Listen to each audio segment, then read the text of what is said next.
The healers, shamans, and other medicine males and females of the old days understood that herbs work for more than just nutrition and physical treatments. While they might not have been called witches in their day, they utilized the wonderful properties of herbs as part of their practice. Physical healing was typically accompanied by routine and prayer, so that a patient might be treated with a herbal organic preparation of tea, as well as a smudging ritual routine and incantation to the spirits for a speedy rapid. Several herbs would be associated with the physical remedy and the smudging ritual, and the treatment might also involve an extra-natural offering to the spirits. In fact, compared to the entire history of mankind, the separation of medication and magic is a relatively new advancement, just a couple of centuries separate us from the long traditions of the two being linked. As contemporary medicine developed and other branches of science and the general shift into a more rational, evidence-based view of the world in the West, cultures released their understanding of magic and rather began to call it superstition, and this word is now used to describe the staying traces of older traditions around herb,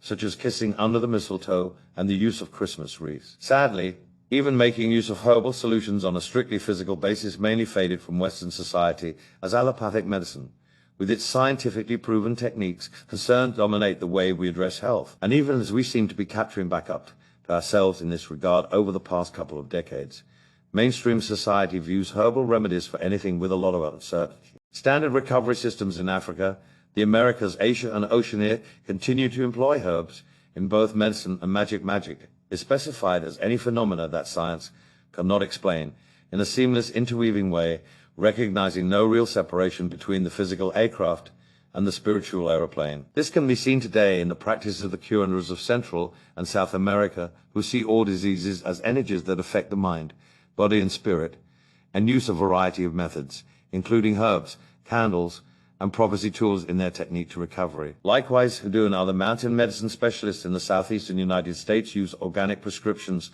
and candle spells and dealing with spirits as ways of supporting the recovery of their customers. These professionals tend to operate in tandem with traditional medicine rather than attempting to replace it. However, their customers think about the spiritual or wonderful. Standard recovery systems in Africa, the Americas, Asia, and Oceania continue to employ herbs in both medicine and magic is specified as any phenomena that science cannot explain, in a seamless interweaving way, recognizing no real separation between the physical aircraft and the spiritual aeroplane. This can be seen today in the practice of the curanders of Central and South America, who see all diseases as energies that affect the mind, body, and spirit, and use a variety of methods, including herbs, candles, and prophecy tools in their technique to recovery. Likewise, Hoodoo and other mountain medicine specialists in the southeastern United States use organic prescriptions and candle spells and dealing with spirits as ways of supporting the recovery of their customers. These professionals tend to operate in tandem with traditional medicine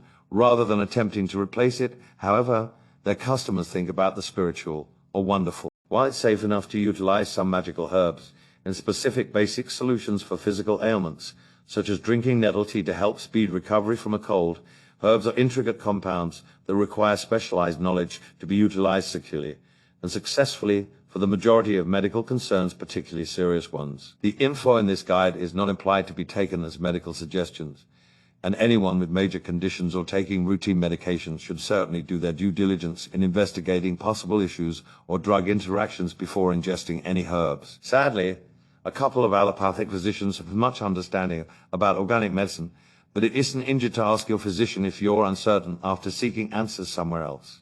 Shamanism and the early herbal pioneers. Speaking of security, many individuals question how humans came to find which plants were beneficial and threatened. How did the ancient Sumerians, Chinese, Roman, Celtic, Native American, and all other cultures worldwide know what was safe to take in amongst all the possibilities the natural world had to offer? There are a few answers to this question. Initially, like any other kind of medical or clinical understanding, the evolution of natural magic and healing included the procedures of inquiry and experimentation. Individuals looked for solutions for particular problems, wondered about plants they hadn't interacted with previously, entertained hunches about their possible uses, and after that explored to see if their instinct was right. This needed to be done securely, obviously. However, that didn't imply that nobody got ill or even died from consuming too much of the wrong thing. How else would we know to avoid doing so now? However, these early herbalists had advantages that most of us today would not have if we attempted to find out in the method they did. They had a spiritual connection to their lands and a deep understanding that spirit lived in each plant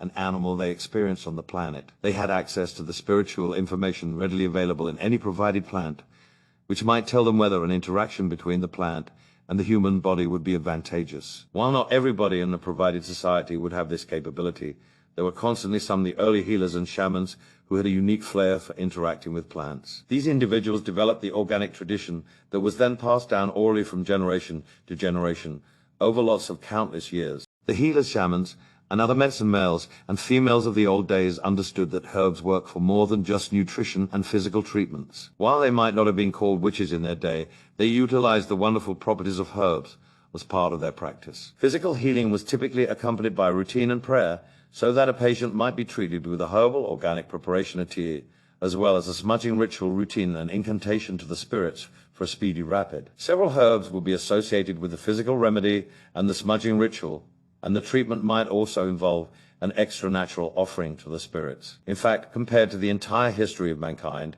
the separation of medication and magic is a relatively new advancement, just a couple of centuries separate us from the long traditions of the two being linked.